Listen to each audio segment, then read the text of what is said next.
Hello, everyone, and welcome to the Boobie Sports Show. I'm your host, Jonathan Messer, and I'm excited to get this thing started. A little bit about myself. I'm a huge football fan. I love basketball too, but mainly football. And this show is going to be mainly college football. We're going to talk a little bit NFL. We're also going to talk college basketball, and maybe sprinkle in a little bit of NBA in there. Um, right now, it's just me, but soon we're gonna get my dad on the show. I taught me everything I know about football pretty much, and I think he can. He'll also give a pretty good insight into the game as he sees it. A little bit about myself. Um, I'm an avid football fan, really. I've been playing it my whole life, and I've been watching it my whole life too. I'm just like everyone else. Can't wait till football season. Fall comes means football. Um, I really, just find myself sitting around talking about football with my friends all the time. Everyone really who I talk to, and I say, why not get in front of a mic and do it? I love talking as it is, and I love football, so let's do it in front of a microphone. Um, I'm excited to get this going. This is something I've been wanting to do for a long time, and I'm finally able to, uh, and I'm excited to get it going. So, first, we're going to start with my first segment is going to be my top 25, but it's a power rating, not a ranking. So, I want to distinguish the difference before we do this. Power rating is head to head, neutral site tomorrow, who wins, compared to a ranking, especially in the preseason, has a little prediction based, a little bit of last year, that type of thing. Little quick example, power rating. Alabama's 11-0. They're going into Jordan Hare playing the Iron Bowl. Auburn's 7-4. Maybe Bama drops that game. Um, in that case, Bama's not necessarily going to fall because, say, Penn State's power rated at 2. That gap isn't necessarily closed just because Bama loses. Um, they could just be favored the next day. Rankings, Bama's obviously going to fall. Penn State's going to take that spot. So that's the distinguished difference. I'm going to mark it right now. Um, and this is the only time I plan on mentioning it or saying anything because I know I can be unbiased when I'm being held accountable. So this show will be very unbiased. Um, but I'm a Gators fan, so college basketball and football, I'm a big Gators fan, and NFL, I'm a Commanders fan. So that will be said right now, so that there's nothing to be cleared up. So let's go ahead and hop into this. At 25, I have the Illinois Fighting Illini. You bring back Luke Altmaier. Uh, he transfers in from Ole Miss a few years ago. Has a rough start. Really picked it up last year. Had a great year. You got 5 guys returning on the offensive line. That's a dream scenario for a team ready to make a run. You got some weapons. Aiden Lowry's back at running back. That's a 700-yard guy last year. It's a good running back. Hudson Clement transfers in from West Virginia at receiver. He will lead that room this year, most likely. Moving over to the defensive side, Gabe Jackas is one of the best returning edge guys in the Big Ten. I expect him to really take on a big role. And then also you're returning 4 guys in the secondary, uh, including Xavier Scott. He was 2-time All Big Ten selection. He's playing the star this year. So that's a dude who is really good, can play hybrid position. Um, moving on, so, a little clarification after our first go with our first team. This is something I just want to give a kind of just a quick preview of these teams right before the season. I can go more in depth next week if y'all want to see that. We don't have much time before the season, so I just want to get through these teams, just touch base a little bit on these teams. Um, so I kind of want to move through this pretty quickly because we got 25 teams to get to. So next, at 24, I have SMU. And this team's really going to go with how Kevin Jennings goes. Got to limit the turnovers. Got to make better decisions this year. We really saw in that Penn State game. Um, And this also goes into the offensive line. The offensive line has to be better because Penn State broke through there and Kevin Jennings made bad mistakes. Can't have that. But, you bring in Jordan Hudson coming back. He should take a step forward at receiver. And transferring in is Yamir Knight from JMU, James Madison, for those who don't know. That's a good group of five transfer, but, group of five transfers have a tendency to be 50-50. So we'll see how that goes. TJ Harden comes in at running back from UCLA. Um, if I had to guess right now, I'd say he'd be the starting running back. But we don't know. Derek McFall. There've been really good returns from him out of fall camp, saying that he's taken a step forward. So that's an interesting situation to watch for a contender in the ACC. And then lastly, very, very talented, experienced guy in Isaiah Nakobe in the backfield on that defense. He plays strong, and he should be one of the best safeties in the ACC this year. Moving steadily along, I got Auburn at 23. Jackson Arnold comes in. How's that going to go? I think that's really what's going to define this team, because if you look at it, you got one of the best receiving corps in the SEC, might even turn out to be one of the best in the nation. Keon Coleman, you get Eric Singleton transferring in from, Georgia Tech. Malcolm Simmons is back. That's another sophomore guy. So that's something to look at. If I had to guess, I'd say it's going to be running back by committee. You don't really got a guy who's stepping up and really taking that spot, which can be an issue. But Hugh Freeze, I believe in Hugh Freeze. So very, very young but talented secondary. Four guys are returning, but they're young. So experience.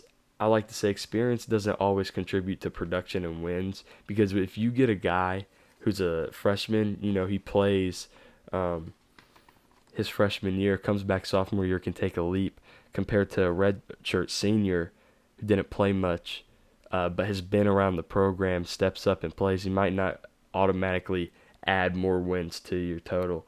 And lastly, Keldrick Falk is probably going to be their number one pass rusher this year. I can't see anyone else really taking that role from him.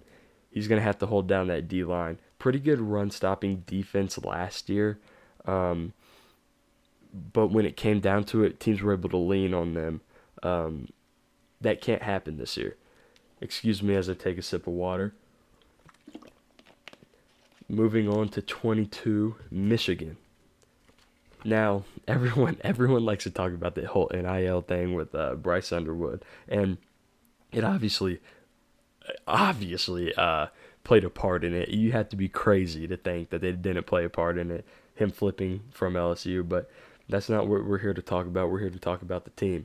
I'm sure there'll be growing pains, but I really do believe in him. That's number one quarterback in the class, a 5-star guy. No reason not to. Who's going to step up at receiver? That's who's going to help him. Interesting to look at. O-line's a little unproven.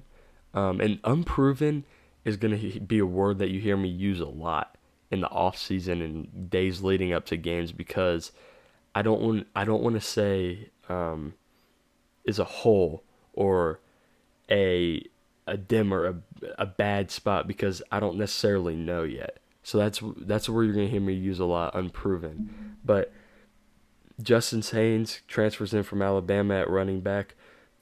That's a guy who's just, I'm surprised he didn't run for 1,000 yards last year. Didn't really work out at Bama. Goes to Michigan. Should be a safety blanket for Bryce Underwood.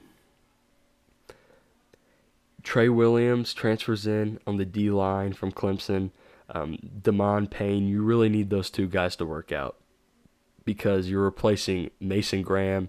That you don't just replace those guys. But the really, really bright spot for Michigan here this year is their linebacker core. I mean, one of the best in the nation, led by two seniors, Derek Moore and Ernest Hausman, two studs. Really should be good for them this year. At 21, I have Nebraska. I'm higher on Nebraska this year than most. I, later in this episode, we're going to talk about my playoff predictions. And I don't have Nebraska. I wrestled with that. I almost put Nebraska in the playoff. I have them on the right outside, pretty much a 13 seed. So if that doesn't tell you something, it should. I'm high on Nebraska this year because Dana Holgross is coming in at OC, and I think he could really get the best out of Dylan Raiola. Um, Dylan Raiola had an up and down year last year, but you saw lots of glimpses of what he could be. He's just a freshman, 5-star guy coming in. I think he'll be good this year. You surround him with some guys, Dane Key, Messiah Hunter. Both of those guys are transfers. Ja'Cory Barney, you want him to step up because he's your homegrown guy. But I'm really looking at Dane Key here in this receiver room to step up really, really well. Um, Everybody in the secondary for this team has 4+ years of experience. That is unbelievable. That's not something you just find. This defense should be really good again this year. Deshaun Singleton should really be the anchor of that team on defense in the secondary. And the issue is your linebacker room has a lot of new faces, limited experience on the D line. Can that work out? If they can get everything settled up front, the secondary's got it. Our first 5 is done. We'll steadily move along. Excuse me real quickly. Number 20, Ole Miss. Austin Simmons has some big shoes to fill. Jackson Dart was a great quarterback for him. First round guy. Can Austin Simmons step up and do that? You bring in 2 good receivers from the portal. Caden Lee's already there. He's a returning wide receiver. I'd say he's probably their number 1 right now and should end the season as their number 1. Ole Miss is always going to have good backers, good edge rushers, so that's not something I'm worried about. TJ Dottery's back. He's a true backer. He's really good. What's not back is your secondary. You have pretty much a whole new secondary. And, obviously we're just talking about the secondary here, but when you bring in whole units or whole teams of transfers, you never know how it's going to work. One year could be night, 1 year could be day. Look at FSU. 2023 go undefeated, almost make the playoff. 2024 you go 2-10. It's just one of those things. So we'll see how that goes. Moving along to 19, Tennessee. Tennessee's a very intriguing team to me this year. I'm not ready to just bail on them at all. I'm not. I believe in Josh Heupel. I think he has great leaders on that team. I'm not going to bail on Tennessee, although I am more down on them than I usually would be. If Tennessee pops this year, I would not be surprised. Why would I be surprised? This is something we really got to stop as a community in college football overreacting to certain things. I think the Nico leaving, we all overreacted to it. Obviously, it's going to hurt, but we all overreacted. I'll tell you this: Tennessee's one of those teams I can see pop going 9-3 and also going 6-6. They're just one of those teams that year. Joey Aguilar comes in at quarterback. He needs to be good. He needs to limit the turnovers. Deshaun Bishop, I think, will take Dylan Sampson's spot pretty well. He's a talented guy. Dylan Sampson produced really well last year, but Deshaun Bishop should step up. The issue here on offense is wide receiver. Everyone's been saying it all offseason, but it's true. I really like Chris Brazzell. I really do. He's a big guy. He can make those plays. But after him, who do you got? Defensively, you lose a lot, but I think I trust Josh Heupel. He's more of an offensive guy, but defense last year was their thing. And I trust Josh Heupel to develop these players.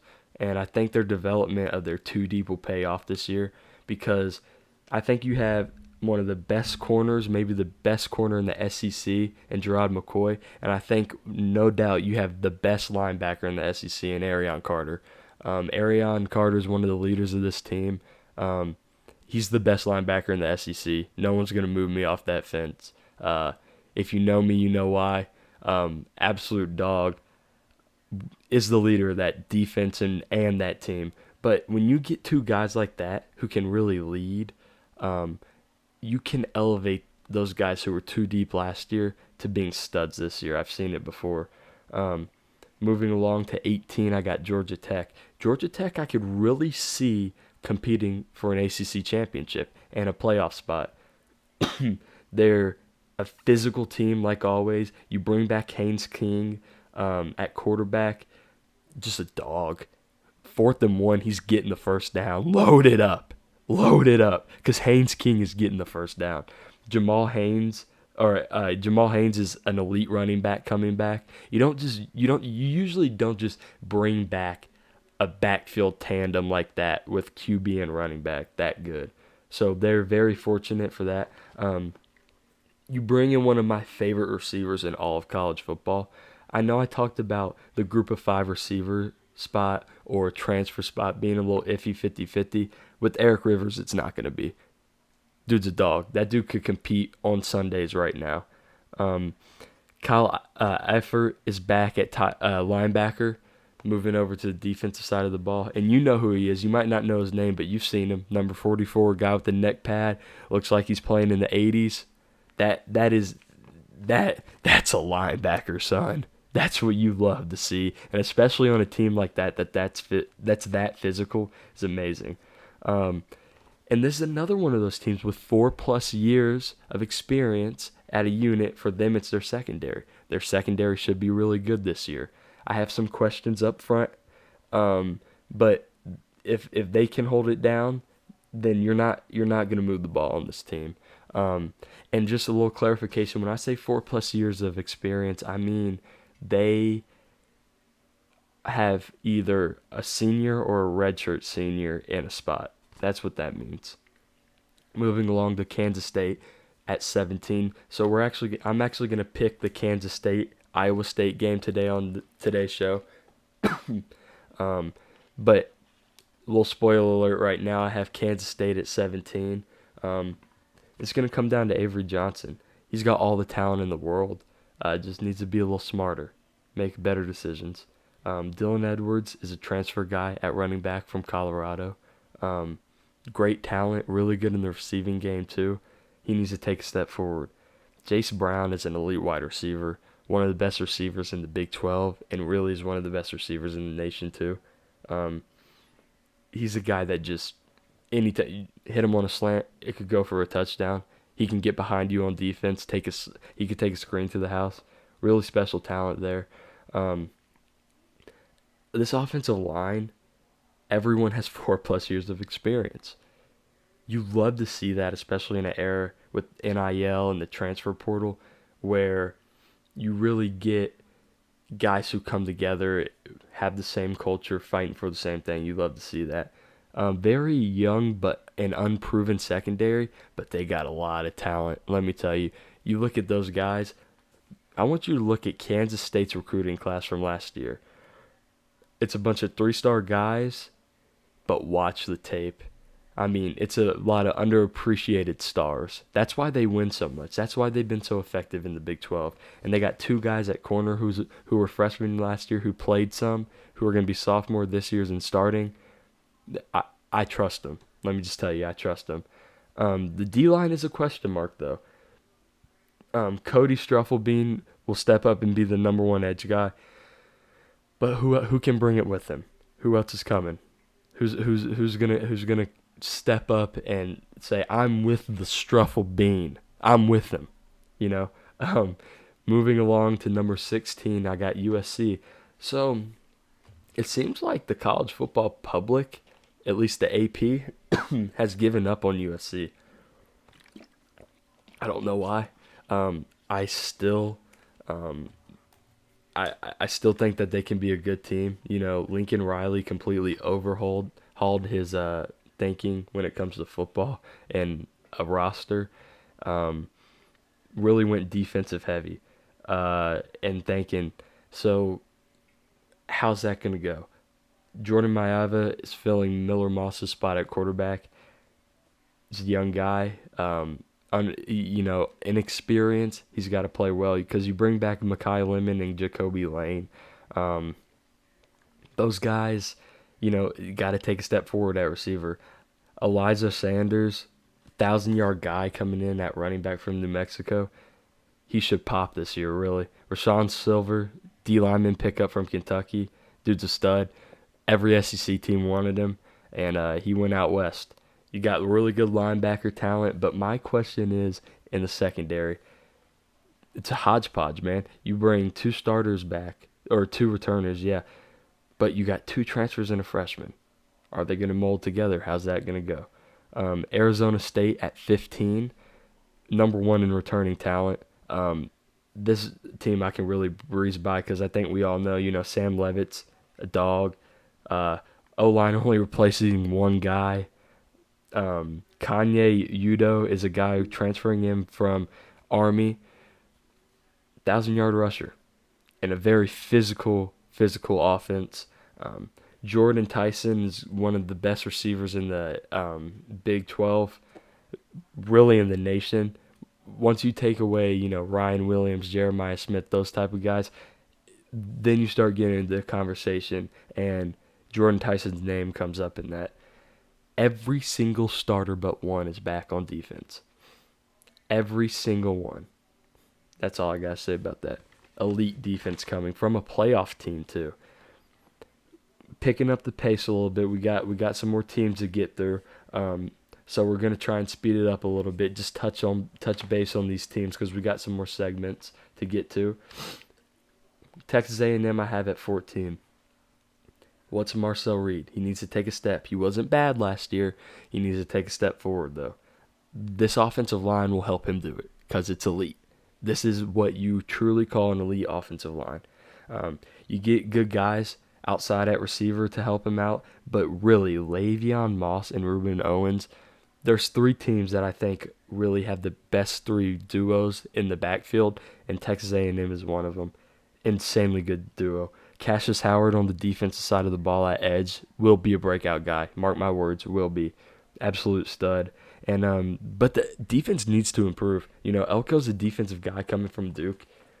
They really need to improve in a tremendous type of way. And I think they will. I believe in Mike Elko. Give him a whole offseason with his side of the ball. That's going to be a scary team. At 13, I have Miami. Obviously, Carson Beck transfers in. We know what Carson Beck can be. What will he be? He's coming off an injury, but what will he be? Will he be ready to go? This offensive line is elite as well. Francis Monoa, is the leader of that offensive line. Very, very good O-line. But who steps up at receiver? Right now, if I had to guess, I'd say Josiah Trader. Who steps up at receiver? Mark Fletcher is returning at running back. He gave you good production last year, sitting behind Martinez. Excuse me. That's a good safety blanket to be able to hand the ball off to. Ruben Bain and O.J. Federico. Ruben Bain, edge guy. Federico, cornerback. 2 of the best in the ACC at their positions. But will the rest of the defense mesh together? A lot of new faces. Some question marks for Miami, more so than other teams. But I think they can contend in the ACC. Moving on to number 12, South Carolina. Let's get this out of the way right now. Lenore Sellers is the real deal. There's a few. If you had to ask me right now, if I had to take one quarterback in college football this year, just surefire guy, as my number 1, I'd probably say Drew Aller or Cade Klubnik. But there's a list of guys who, if you told me are number 1, I'm not going to argue with you. I'm going to say, you're right. There's an argument there. I don't necessarily agree, but I'm going to hear you out. Lenore Sellers is in that. Nick Harbor's obviously a guy at receiver. He's a guy. If you've played college football 26, it's just straight Nick Harbor cheese. But who else? Who else is going to step up? Somebody's got to step up because you can't just double team and roll coverages over there to Nick Harbor. Rashal Faison, is a 1,000-guy running back transferring in from Utah State. Should be a dog. Should be a dog for them. I don't see him slowing down. You watch him, He moves. He's a unit. He's a big dude. And those guys usually survive in the SEC. Dylan Stewart and Brian Thomas at edge are going to be one of the best edge duos in the nation. We know what we got in Dylan Stewart. Mark the name Brian Thomas. I promise you this guy's going to be a breakout guy. One of the best. He's going to be one of the best edge rushers in the SEC. But the rest of the D-line is very unproven, especially on the interior.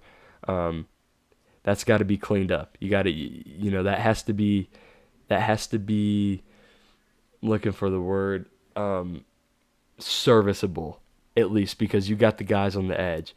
Backers are a little unproven too. You want to see what you got in them. But the secondary, also unproven, but it's homegrown, developed guys. I see that really working out well for them. Moving to number 11, Oklahoma. Oklahoma's been getting a lot of hype this offseason. Well deserved. John Mateer is a Heisman candidate. Jane Knott, transferring in from Cal, stud running back. Deion Burks and Giovanni, on the outside. Giovanni Gibson transfers in from Arkansas Pine Bluff. Yes, that's a school. Yes, they were horrible. Yes, he was the only good player. That's a hell of a duo on the outside. O-line's a question mark. They overhaul their offense. You bring in a new offensive coordinator. You got a really good offensive line coach in Bill Bendenball, but how's that O-line going to be? That will seriously mold this season. R. Mason Thomas at edge, dog, one of the best in the SEC. And the secondary, you look at the names, and you don't necessarily know the names, but that's a deep secondary. That secondary is deep. Somebody goes down, they're fine. Another guy goes down, they're fine. You don't see that in today's college football. Number 10, I got Oregon. And I'm saying it right now, I believe in Dante Moore. Top 15 quarterback this year, mark it. Mark my words. DeCorian Moore is a freshman wide receiver. Wide receivers slept on position this year with them, but I think DeCorian Moore will produce as a freshman. I hope and I think he ends as the receiver one. Mekhi Hughes is 1,000-yard guy transferring in from as a running back from Tulane. He's got to work out. You got Noah Whittingham as well. That's a great running back duo. One of the best. 4 new offensive linemen blocking for him, though.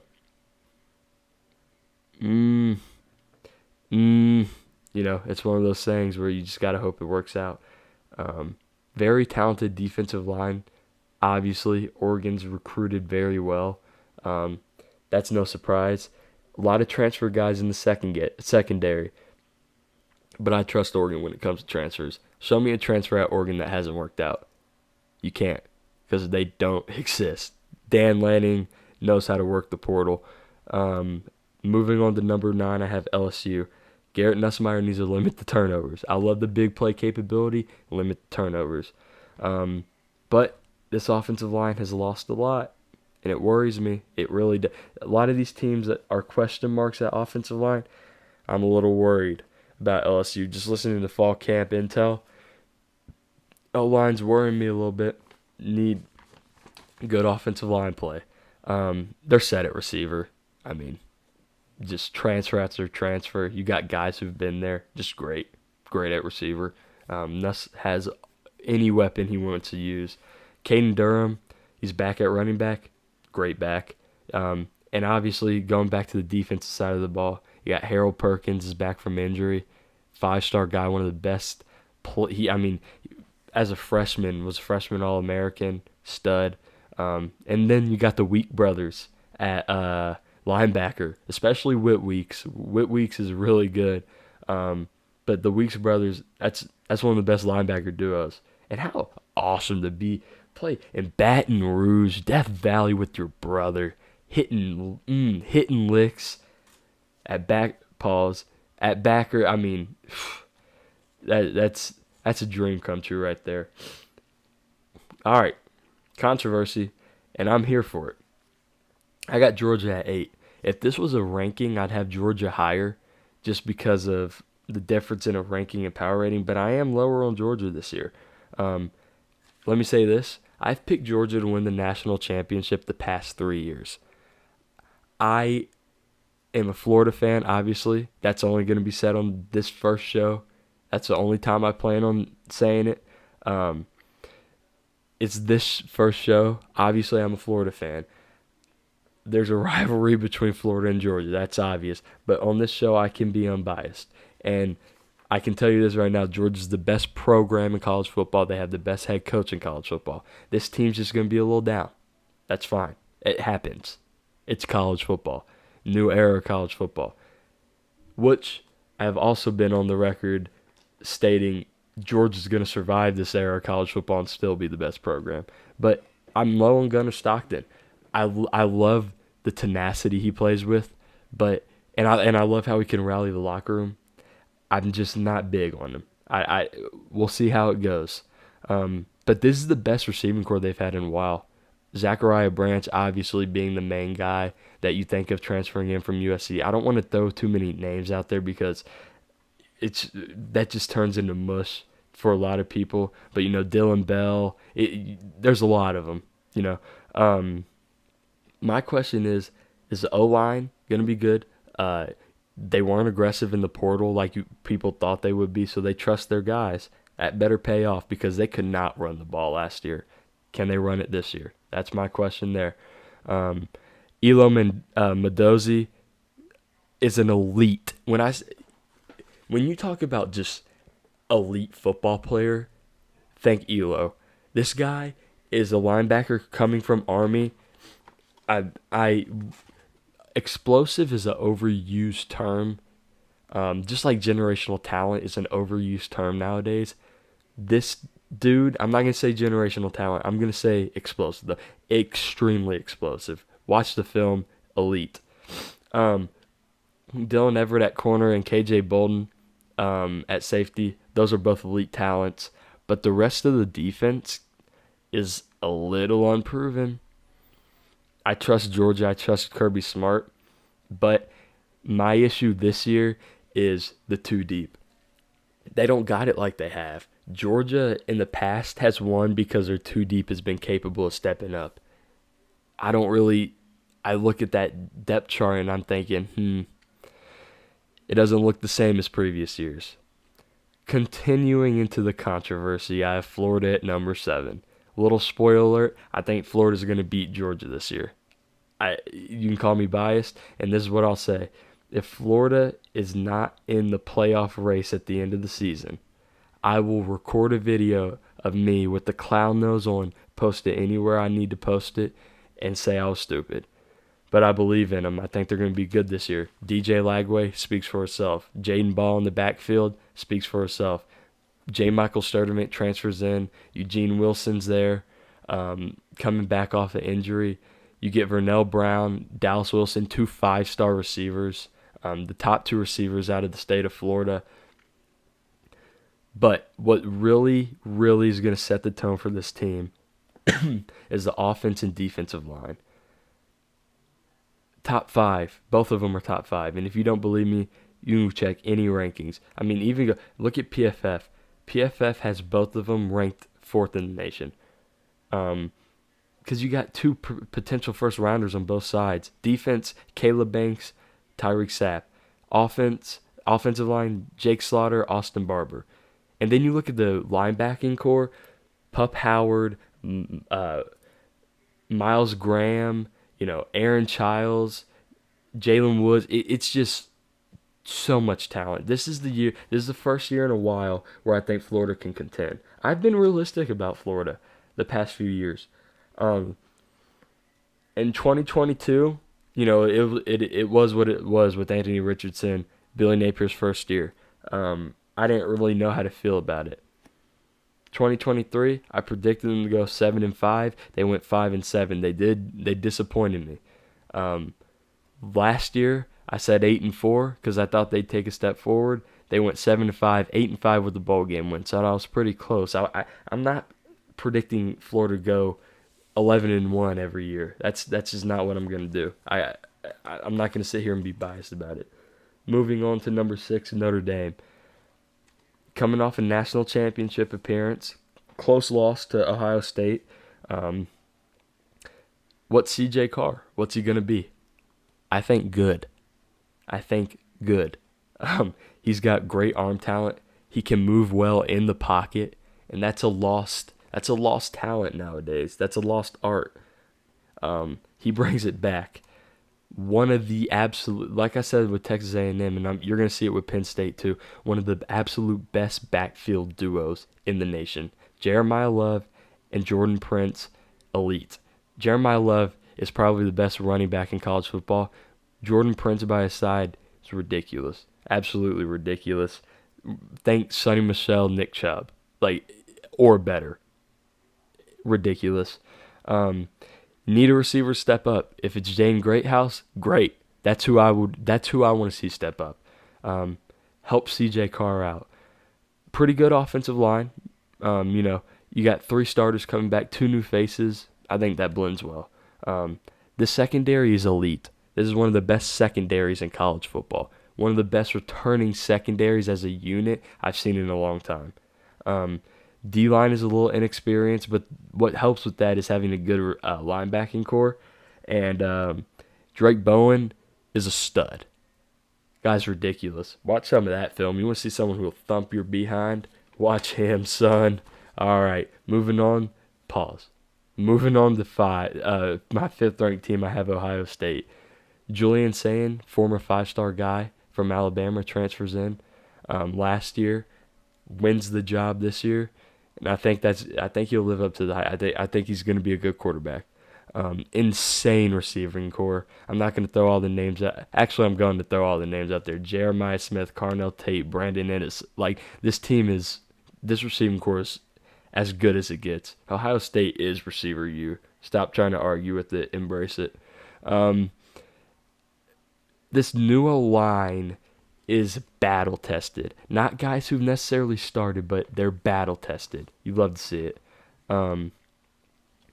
Caleb Downs, one of the best players in college football, regardless of position. We know what he is. Igbinosun at corner, I think he improves a lot. He was really good last year, but wildly inconsistent. I think he improves this year. I think he'll be really good. Very unproven but talented defense all over, pretty much. How that works out, only time will tell, but I trust Ohio State's recruiting, scouting, and development. Number 4, I guess for some reason this is controversial. I don't get it, but I have Alabama at number 4. I think Ty Simpson's going to be a dog, former 4-star guy. I think he can be good. If Ty Simpson plays B to B plus football this year, Alabama's in the SEC championship. Because the team around him is just insane. You have an elite offensive line, elite receiving core. Ryan Williams obviously is the headline there, but just elite receiving core. Jam Miller's there at running back. The linebacker room in the secondary is so good that I'm not going to read off the names. There's no reason to go, because I would be telling you literally every single player in the secondary and linebacker, and I don't have time for that.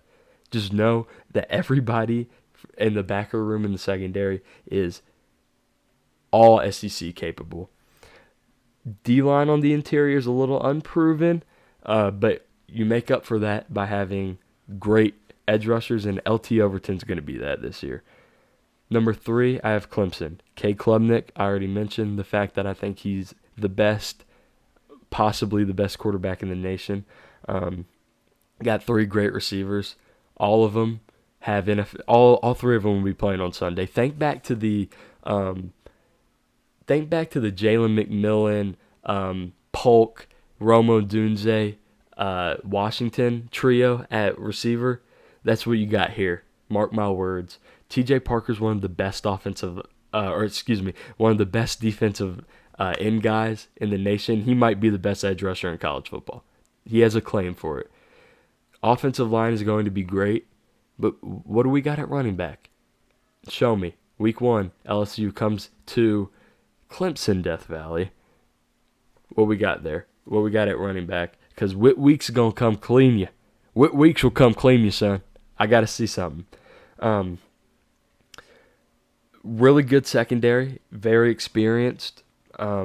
But I think what really shines as a unit on this team is the linebacking core. Wade Woodaz and Sammy Brown, as good as a linebacking duo you're going to get. The Weeks brothers and Woodaz and Brown. Those are the two. Those are the two linebacking cores that are really like that, man. Sammy Brown was the viral kid you saw a few years back, just playing every sport, just great at every sport. Stud. Two, I have Penn State because I think Drew Aller, like I said before, might be the best quarterback in college football. Just great quarterback. And when you have that, and you have possibly the best running back duo and backfield in college football as well to go with it, and Nicholas Singleton and Katron Allen, that really helps. I promise you it helps. Huge steps forward at receiver in the portal. Thank God. I'll say a Hail Mary because, my goodness, it was needed. The headliner there is Trevor Pena from Syracuse. All the NIL stuff that happened, that's behind it. That's water under the bridge. We're playing football now. Dude's at Penn State, dude's a stud. This offensive line is elite. That's all I got to say. Offensive line's elite. Secondary's amazing, very experienced, led by A.J. Harris. A.J. Harris is a stud. And he's also college football 25, 85 overall card, stud. You throw him in there, dog. And then Danny Dennis Sutton will also be one of the best edge rushers in college football. Him and T.J. Parker both. T.J. Parker obviously just mentioned last team was Clemson. But both of them will be up there. And finally, number one, Texas. And, for whatever reason, the most controversial quarterback, Arch Manning. Guys, he was a 5-star. I mean, when you got a 5-star coming out and has sat down like that for as long as he did, he's learning. He's getting the experience. Dude's talent doesn't go anywhere. He's just gaining experience. He's going to be good. I promise you, he's going to be good. I'm not going to sit here and say he's going to win the Heisman because I think it's irresponsible to do that.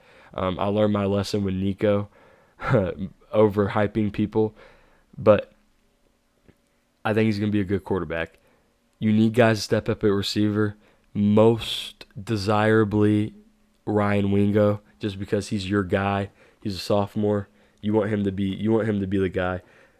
Quintavion Wisner at running back, 1,000-yard guy last year. You know what you got in him. And C.J. Baxter's coming back off a season-ending injury.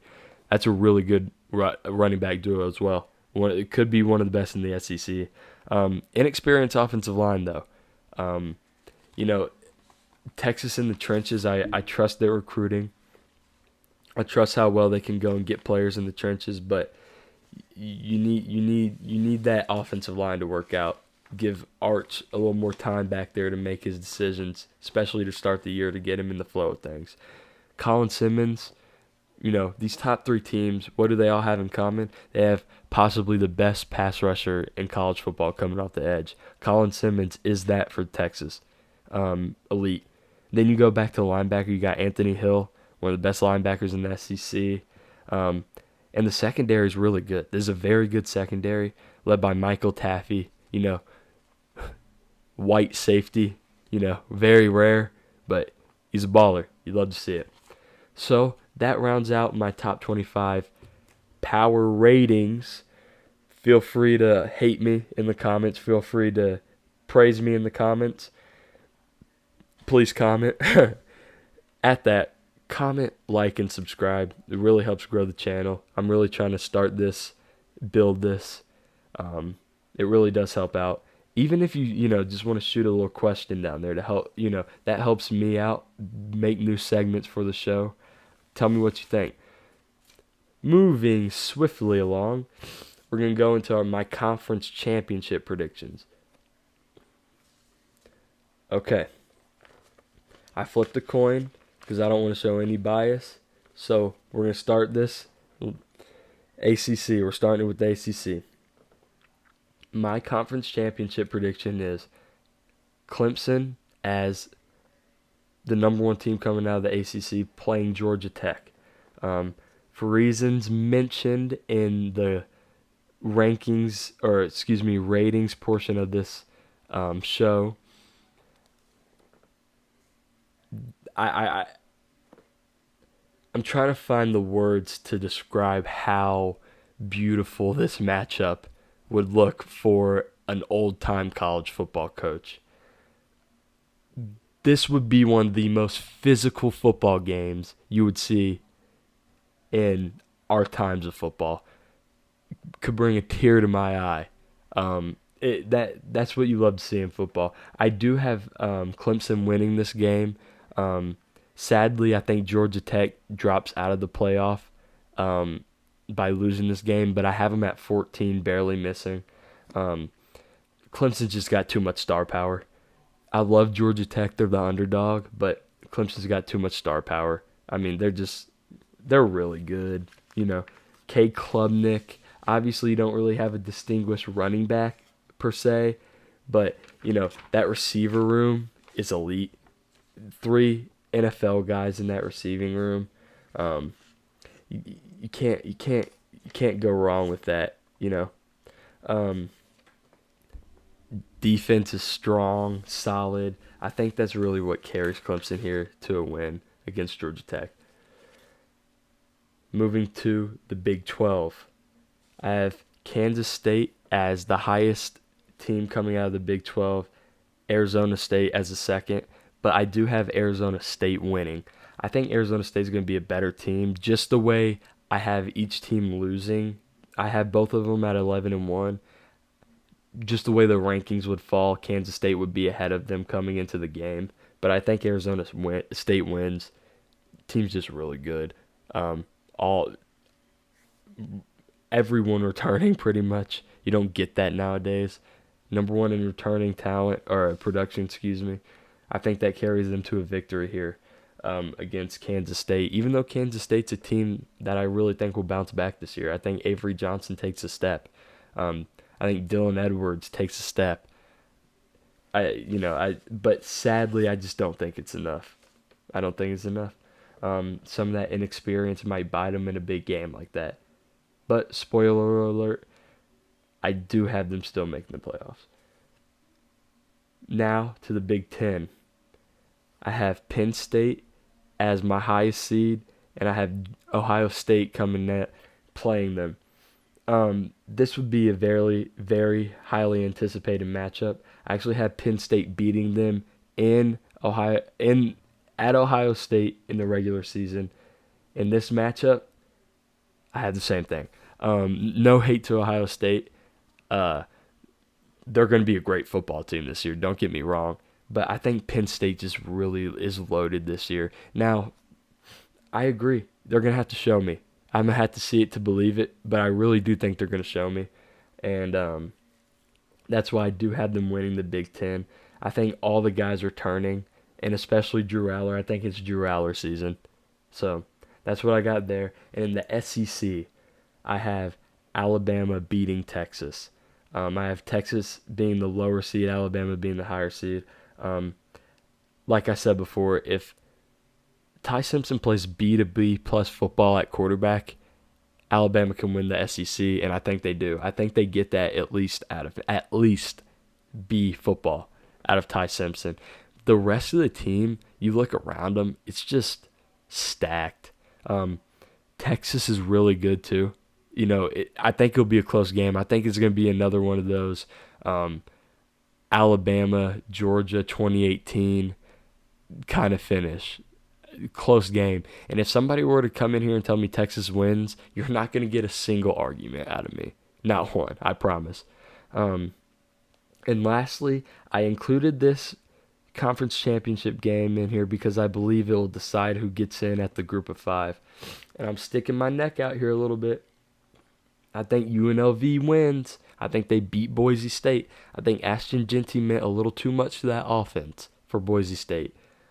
Maddox Madsen is back at quarterback. You got a lot of returning production on the O-line. But all those Power 4, really Power 2, but Power 4 transfers into UNLV for Dan Mullen. I think they will them to victory. You got Alex Orji at quarterback. I think, Dan Mullen's known as a quarterback whisperer. I think he can get something done with him. So, how that has the playoffs stacking up. And some of these seeds are really...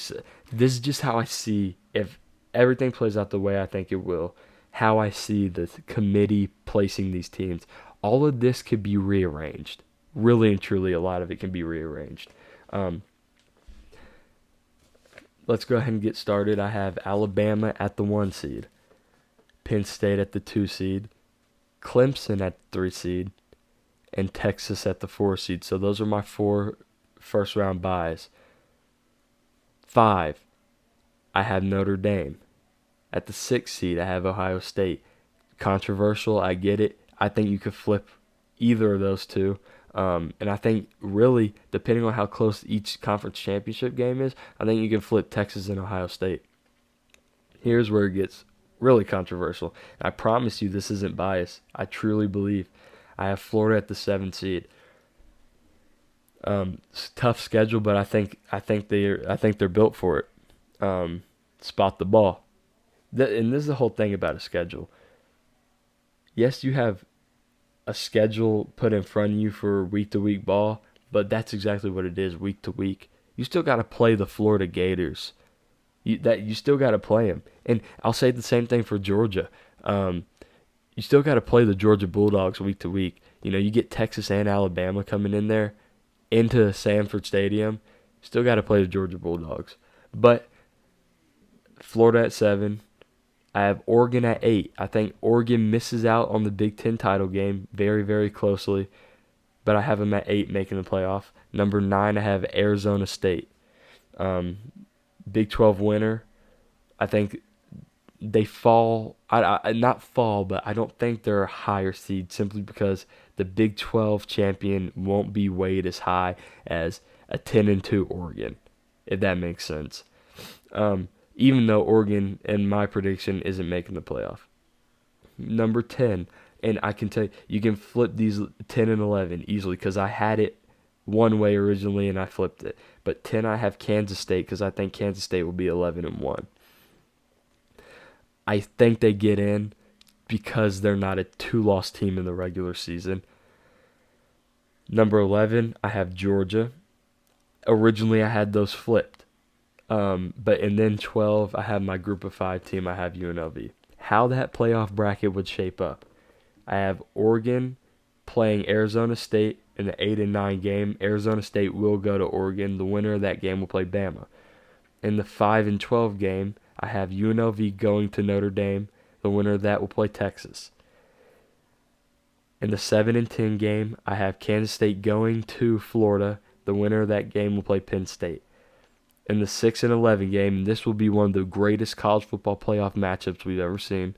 Georgia going into Ohio State, going to Columbus, Ohio, back-to-back hosting SEC teams in playoff games. It'll be a big statement. The winner of that game will play Clemson. There's how you have it. I mentioned previously before that I think Florida beats Georgia in the regular season. If potentially Georgia gets the 10 seed and Kansas State is the 11 seed, I would probably pick Georgia to beat Florida, just because of the pedigree, the culture, them being there before. That's how close college football is this year, guys. It's gonna be one of those things where it's gonna be very blurry. We might have a 2007 protocol here. If you don't know about it, go learn. Look up 2007 college football season. You can find millions of videos about it. I can see it easily being that chaotic. But that is my conference championship and college football playoff predictions. For the last segment of the show, we're running pretty long here. I'm going to try and get through this as fast as I can with keeping the quality of the show. We're about 55 minutes here. I'm going to predict our one and only really true standout game in week 0 in Dublin, Ireland, Iowa State versus Kansas State. For me, this has been a highly anticipated matchup because I think both of these teams are capable of winning the Big 12. Not saying much because it's the Big 12. Not don't get me wrong. I'm not saying the Big 12 doesn't have good teams. I'm saying anybody. It feels like any given year could win the Big 12. So it's just it's a toss up. So that comment wasn't on quality of team. It was quality of conference, really, how deep the conference is. A lot of fun watching that conference. But the spread is Kansas State -3. The money line, Kansas State -155, Iowa State +135, and the over-under is 49.5. I'd stay away from the over-under pretty much any game until about week 3, simply because you don't know what these teams are going to be, offensive or defensive. You got an idea, but you don't really know. So let's get into my impact players on offense. For Iowa State, I got Rocco Becht at quarterback. Great talent. Every team in college football who needed a quarterback, even some who didn't, were trying to fish him out of the portal last year and this year. He didn't go. He stayed strong. You love to see it. Love to see it. Carson Hansen at running back. You want to talk about a guy who will run through your face? Oh, buddy. He'll do it. He'll do it. Dog. Absolute dog. He's going to be the leader in that backfield. Really stepped up last year. They didn't really know who was going to be the running back going into last year. It was kind of by committee, and he took it. Abu Sama III is behind him. Also a really good running back. That's a pretty good tandem right there. Good running back duo. But my third and final impact player on offense is Chase Sowell. Transfers in from East Carolina. Like I said before, group of 5 transfers can go 50-50, but this guy's going to work out. He's the receiver prototype that I really like. Lengthy guy, pause. Can go up and get the ball quick, fast, he's get behind the defense just seamlessly. He's one of those guys who can really make a play, and you should look out for going into this game. Kansas State offensive impact players. Obviously, Avery Johnson. Let's limit turnovers. No more boneheaded plays. Be the elite quarterback we all know you can, because you got the talent for it. Guy's a stud. There's a reason they said, Will Howard, get out. Because we got Avery Johnson, son. Yeah. National championship winning quarterback, get out. Yeah, that's what Avery Johnson can be. Let's see it. Let's see it against Iowa State. Dylan Edwards. I don't know if I'd use the word disappointing, but underwhelming last year for his first year at Kansas State. I do think he'll take a step forward. He can be a fit in the passing game. You really got to cover him out of the backfield. I think if I was, obviously, I'm not a DC, and Iowa State's got this handled. But as fans, I want you to watch and see the number of QB draws that Avery Johnson is able to get through seamlessly, simply because you motion Dylan Edwards out, linebackers got to fly with them. Strong has got to fly with them. Someone's flying out with them. That creates a really big mismatch in the box. Can be something to look at. But I see Dylan Edwards taking a step forward this year. And like we talked about before, Jace Brown, dude's a stud. Could be one of the best receivers in college football. Obviously one of the best in the Big 12. Not much to say about him. Just dog. Moving on to the defensive side of the ball, my impact players, Dominique Orange for Iowa State. He's a defensive lineman. He's a big dude. He's really I'd say he's the leader of that defensive front. You want him to take a step forward. Some of these guys you look at these teams from the Big 12 who have great culture, the guys leading are guys who still need to step up, and you love to see that because they can balance knowing that they have the burden of being a leader, but also having to improve on their own improve themselves. You love to see guys be able to do that and juggle that well. Jontez Williams, going to be one of the best corners in the Big 12 this year. Look for that matchup with Chase Sowell. That's a really good matchup to watch. I think that will be absolute cinema. And Jeremiah Cooper at strong safety. Dog, you want to talk about someone who will come up and knock the piss out of you? He'll do it. Not afraid of contact, can cover the whole field. That dude, watch some of that film. Breaks right, baits quarterback, flies back across the field. It's just not natural, but really is a stud.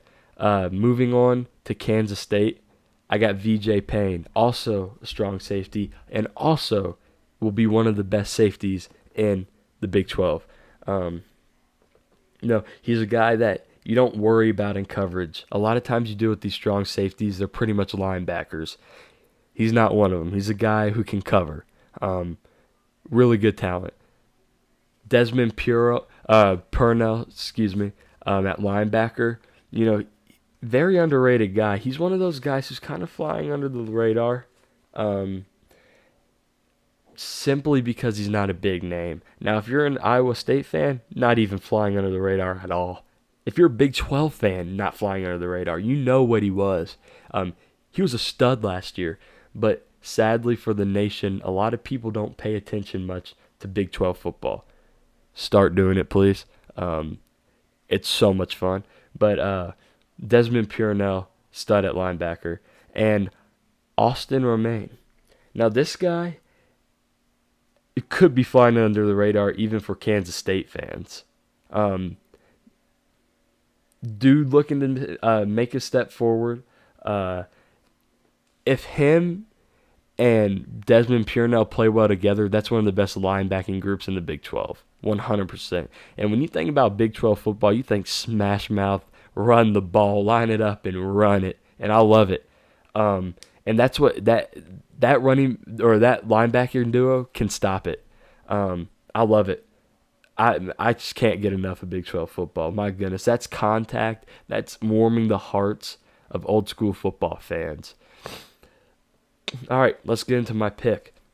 I wrestled back and forth here, but as you could probably tell by my preseason top 25 rating, I think Kansas State wins this game, not by much, by possession. If it's me, I would not bet on this game. Stay away from it, because I can easily see Iowa State covering the spread and this being a 1-point game, or I can see Kansas State backdoor cover off a Avery Johnson bootleg, something like that. But I think Kansas State wins by a possession or less. And here's why. I think both teams are experienced for the most part, but I think Kansas State has a little more talent. I don't not think Iowa State has talent because I think they are really talented, but I think when it comes to Kansas State, they got a little more athleticism. I think they're more star-powered. That star power and athleticism, I think, is going to pull them through. You look at every level of the team, even to their quarter. Now, obviously, running quarterbacks are here to stay now, but Avery Johnson can get loose. And trying to put up with him and Dylan Edwards in the run game, and then adding the fact that Dylan Edwards is a stud in the passing game too, it's too much to cover. I believe Kansas State's young guys, their unprovens, really step up. I think they make a difference in this game, just because I believe in that coaching staff and I believe in that culture. Those two sophomore corners, I think, step up and make some big plays here. That's why I got Kansas State winning by at least by possession, maybe even less. Stay away from that game. So that's going to be my show today. We went pretty long, about an hour and 5 minutes. I appreciate everyone listening. Just down the road, some formatting things. I'm gonna cut up each section and put them out just so that because I know not everyone wants to listen to a long form video. I ask you for leniency just to start out with the graphics and the editing and even me speaking. I'm gonna stumble over words. I'm gonna mispronounce some names.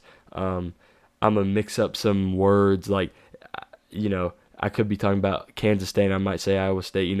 It's my first time doing this. Um, I think I'm gonna get the hang of it, but just bear with me. Uh, I'm excited to get this done. I'm excited to get to starting this. This, like I said at the beginning, this is something I've been really wanting to do for a long time. I think I'm pretty good at it. I think I look at football pretty well with the X's and O's more so than just the general public. So I think that's what really gives me a leg up when it comes to having a show. That's why you should listen to the show, because I know the X's and O's and I know the ins and outs of actual football. Um, I'm not going to sit here and act like I'm an evil football genius, even though all men like to think so, that they are. I think I am, but don't don't take my word as gold, because it's not, and I'm not assuming you will. But let me stop rambling. Let me end this show. I really appreciate everyone listening, and I'll see you next week. God bless.